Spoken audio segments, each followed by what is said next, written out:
我看有名嘅卡西指挥家李小加2020年来做国家高雄乐团嘅总监了后，有关于推出加强精彩嘅音乐会。国家高雄乐团未收录其中3场，包括布鲁克纳、顺贝杰还有西贝流士作品，推出李小加 Enso Live 嘅专辑。佢带领国家高雄乐团呈现出作曲家嘅情感还有作品嘅歌唱性。本天中一唱是操托音乐厅来听。每一位今年嘅全艺金曲奖最佳古典音乐专辑奖。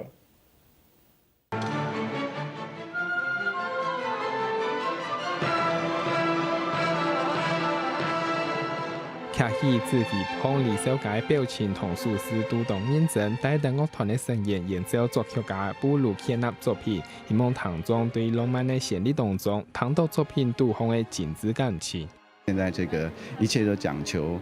快准的这种物质时代，布鲁克纳代表一种内在感情的心灵的那种声音。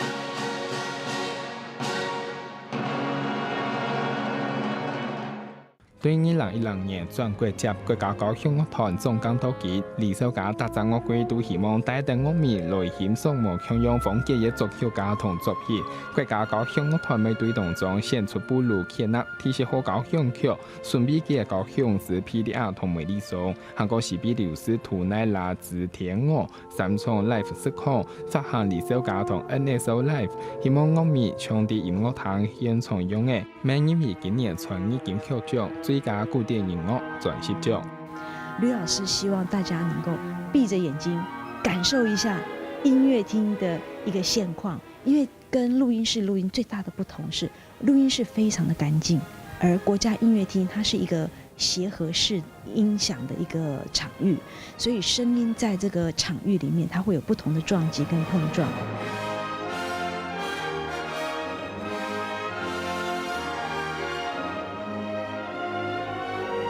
一合作国家高雄乐团总监的李小加，虽然长期乞讨德国，但仍还未转来台湾4-3年，希望透过大场演出，老七家伫国外的经验，带转本国内的乐团，未希望听众详细来听乐曲，对当中请出7家内彩的声。